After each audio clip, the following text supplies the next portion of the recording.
Hello friends, welcome to my YouTube channel. तो आज है हमारे 30 डे ब्यूटिशियन कोर्स का दूसरा दिन। तो आज की क्लास में हम आईब्रोज़ के बारे में सीखने वाले हैं। तो हमें एक अच्छा आईब्रो का शेप बनाने के लिए उनके पहले हम आईब्रोज़ के बारे में जानेंगे कि हमारी आईब्रोज़ की जो हेयर्स होती हैं हमें कहाँ से निकालना होता है, कहाँ हमें नहीं निकालना होता है। ये छोटी छोटी चीज़ें जब तक हम आईब्रोज़ के बारे में नहीं सीखेंगे तब तक हमारा एक परफेक्ट आईब्रोज़ नहीं बनेगा।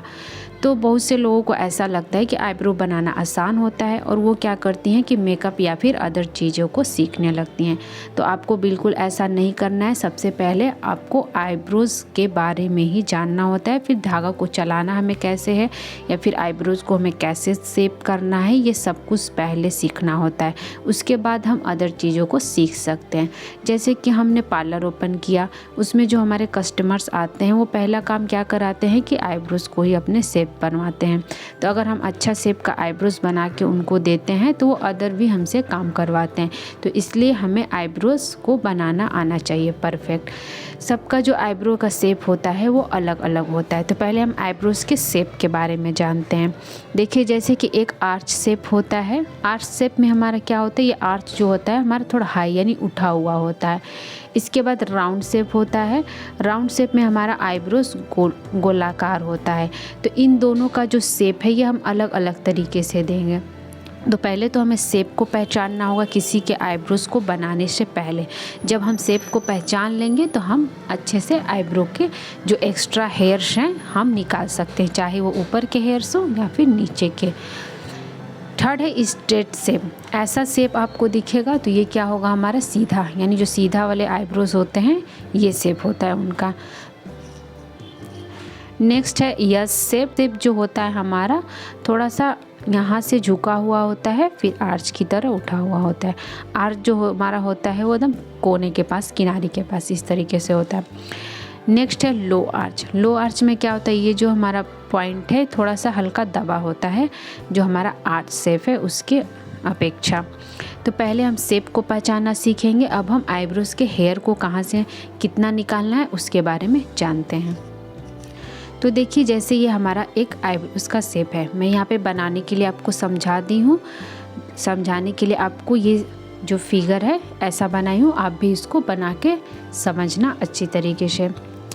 तो ये जो हमारा आईब्रो का ये जो हमारा किनारी वाला जो भाग होता है इसको हम इनर कॉर्नर बोलते हैं। यहाँ का जो आईब्रो होता है हमारा क्या होता है, थिकनेस होता है, यानी सबसे ज़्यादा मोटा होता है। पहले तो हमें ये समझना है, जैसे कि हमारी आईब्रोज़ है तो यहाँ सबसे ज़्यादा हमारा जो बाल होते हैं थोड़े से चौड़े में दिखेंगे, फिर धीरे धीरे पतले होते होते लास्ट में एकदम पतला हो जाता है। यहाँ से लेकर और जो हमारे आईब्रोज़ की टेल यानी जो हमारी लास्ट पॉइंट होती है आईब्रोज़ की, इसको हम लंबाई कहते हैं। तो इसको हम क्या करेंगे, लंबाई के नाम से जानते हैं। ये हमारा इनर कॉर्नर हो गया और जो ए पॉइंट पे ये हमारा थिकनेस हो गया, यानी ये जो इसकी मोटाई है वो हो गई। बी नंबर पे हमारा आर्च आता है। यही हमारा मेन चीज़ होता है आर्च। यहाँ पे हम अक्सर गलतियाँ करते हैं कि हेयर्स को ऊपर से निकाल देते हैं, तो ये हमारा जो आर्च होता है वो डाउन हो जाता है। तो बहुत से कस्टमर इस पे वो करने लगते हैं कि आपने सही आईब्रोज़ को नहीं बनाया है। तो इन सब बातों का हमें ध्यान देना होगा कि जो हमारा आर्च है यहाँ पे बहुत जो हमारे बाल हैं बिल्कुल नहीं निकालने होते हैं। आगे हम समझेंगे कि कहाँ के बाल को कैसे कितना निकालना होता है। पहले हम पॉइंट्स को जान लेते हैं। लास्ट में हमारा आता है सी नंबर, जो होता है वो टेल होता है। यहाँ के भी हेयर्स को हम बिल्कुल भी टच नहीं करते हैं, बिल्कुल, क्योंकि यहाँ खुद ही पतला होता है हमारा हेयर। तो यहाँ के जो हेयर होते हैं हम उनको नहीं निकालते हैं। तो अब हम शेप की बात करते हैं। तो सबसे पहले ऊपर के जो हेयर्स होते हैं, अब ये जो हमारा आईब्रो है यहाँ पे, अब इसके ऊपर जो ये हेयर्स होते हैं ये हमारे फोरहेड पे आते हैं। तो पहले हमें क्या करना होता है, इनको क्लीन करना होता है। तो जब भी हम इनको क्लीन करेंगे तो यहाँ से हमें धागे को तिरछा लेते हुए आर्च के पास जाना होगा, ठीक है।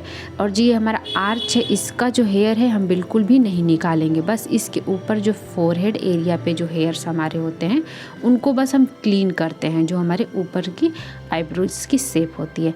बाकी जो हमारा राउंड शेप होगा या फिर फ्लैट शेप होगा तो हम उसको नीचे से शेप देते हैं कि किस तरीके का हमारा शेप है। तो ये जो हमारी आईब्रोज है वो क्या है, आर्च पे हम सीख रहे हैं। ऐसे ही सेम हमारा राउंड में भी होगा कि हमें जो फोरहेड के हेयर्स हैं बस हमें उनको निकाल के क्लीन करना है ऊपर के वाले आईब्रोज में।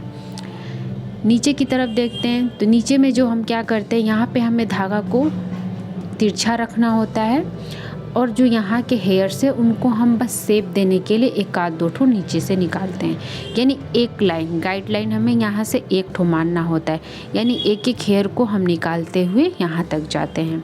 ओके, अब ये जो हमारा आर्च का नीचे वाला भाग है, यहाँ पे हमारे क्या होता है, बहुत सारे हेयर्स होते हैं, यहाँ से लेके और यहाँ तक, टेल के थोड़ा सा अंदर तक। इतना जो हमारा हेयर्स होता है कुछ ज़्यादा ही होता है, आँख के पलक तक नीचे तक होता है।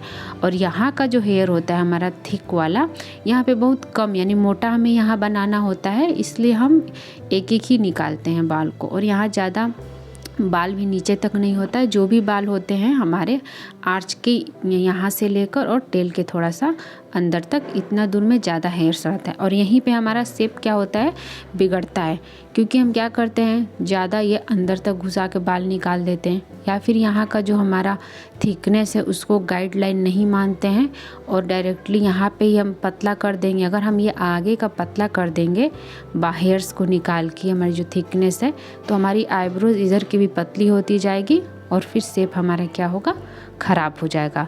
तो यहीं पे हमें समझना है कि यहाँ का हेयर्स को हमें कैसे साफ़ करना होता है, यानी धागे से हम किस तरीके से निकालेंगे। तो यहाँ पे तो हम समझ लिए कि हमें धागे को एक एक निकालना है, बस शेप देने के लिए यहाँ का धागा हेयर्स को हल्का सा निकालेंगे। अब यहाँ के जो हेयर्स है उनको हम अच्छी तरीके से साफ़ कर लेंगे, जो नीचे के हेयर्स होते हैं, और जो हमने यहाँ से गाइडलाइन माना है उसको लेते हुए हम ऐसे राउंड शेप, यहाँ पर हमारा धागा का जो पोजीशन होगा वो तिरछा होगा, यानी ऊपर की तरफ होगा और एक धागा का लूप नीचे की तरफ होगा। फिर इस हेयर्स को हम अच्छी तरीके से यहाँ का क्लीन कर लेंगे।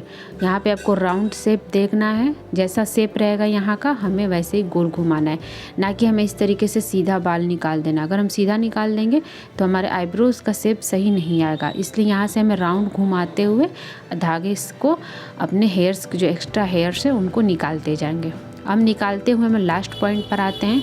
तो लास्ट पॉइंट पर जब हम आते हैं तो किसी के जो हेयर्स होते हैं वो थोड़ा नीचे तक रहते हैं, तो अगर इन शेप से, यानी ये जो हमारे टेल है यहाँ आपको बराबर पतला रखना है। अगर उससे नीचे एक्स्ट्रा हेयर दिख रहा है तो हम निकाल सकते हैं, बाकी हम नहीं निकाल सकते हैं। और ये जो टेल के यहाँ हमें क्या सावधानी रखना चाहिए कि यहाँ पे हम जो ये वाला पॉइंट है यहाँ से हम हेयर्स को नहीं निकालेंगे।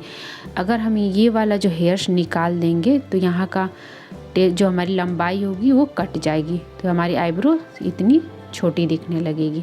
इसलिए हमें यहाँ पे ध्यान देना है कि हमें अपने टेल की, यानी जो लंबाई है उसको कभी नहीं निकालना है। बहुत से लोग क्या करते हैं कि इस साइड से ऊपर नीचे हेयर आता है यहाँ पे, तो यहाँ से निकालना शुरू कर देंगे, तो ये चीज़ हमें नहीं करना है। अगर हम ये निकाल देंगे तो लेंथ छोटा हो जाएगा, तो फिर हमारी थ्रेडिंग आईब्रो की ख़राब हो जाएगी। इसलिए यहाँ पे बस जो हमारे फोरहेड एरिया के ऊपर वाले बाल को निकालना है, और नीचे में अगर ज़्यादा नीचे एक्स्ट्रा दिख रहा है शेप से बाहर, जैसे ये हमारा शेप है उसके नीचे मान लीजिए यहाँ हेयर दिख रहा है, तो बस हम इसको निकालेंगे, ना कि टेल वाले हेयर को निकालेंगे।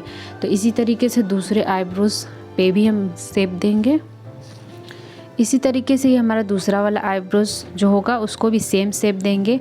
जैसे फर्स्ट वाले जो शेप है, यहाँ पे मैं जगह इसमें खाली नहीं था, यहाँ पे मैं आपको बना के समझा दे रही हूँ। जैसे कि ये हमारे हेयर्स हो जाते हैं, जो आसपास मान लीजिए हम हेयर्स हमारे दिख रहे हैं, ठीक है। तो हमें यहाँ से क्लीन कर, तो यहाँ पे हमारे जो हेयर होंगे वो कम होंगे, तो हम यहाँ से निकालेंगे हेयर, और बाकी ये जो हेयर्स हैं इनको हम साफ़ कर लेंगे, अच्छे से क्लीन कर लेंगे। फिर ये जो टेल वाला पॉइंट है, अगर ये नीचे में है हमारा हेयर्स तो इसको निकालेंगे, और फोरहेड के ऊपर जो हेयर्स होते हैं उनको हम क्लीन कर लेंगे। बाकी ये टेल आपको नहीं निकालना, ये वाला जो पार्ट है इसको हम नहीं निकालेंगे। अगर इस पार्ट को हम निकाल देते हैं तो हमारी आईब्रोज की लंबाई छोटी हो जाती है, तो इस चीज़ का आपको ध्यान देना है। और बाकी इसका जो फोरहेड एरिया है बस हम उसका हेयर साफ़ करेंगे, ये जो किनारी वाला है, और बाकी नीचे का हम जैसे ही फर्स्ट वाला बनाए, दूसरा फर्स्ट आगे से जो आईब्रो बनाए वैसे ही सेम इसमें भी हमें करना है। तो अब इन बातों का ध्यान रखेंगी तो आपका परफेक्ट आईब्रो बन के रेडी हो जाएगा। तो आज हम आईब्रोज़ के शेप के बारे में जान लेंगे, किस पार्ट को हमें क्या बोलना है। आप भी इसको याद कर लीजिए और नोट कर लीजिए कि इसे इनर कॉर्नर बोलते हैं, इसे थिकनेस, एंड ये हमारा हाई आर्च है और टेल है, और आईब्रो के स्टार्ट पॉइंट से लेकर लास्ट पॉइंट तक ये हमारा लेंथ होता है। कल की क्लास में हम धागा को चलाना सीखेंगे कि हम किस तरीके से धागा चलाएंगे और कैसे हमें हेयर्स को निकालना होता है। तो मिलते हैं नेक्स्ट वीडियो में।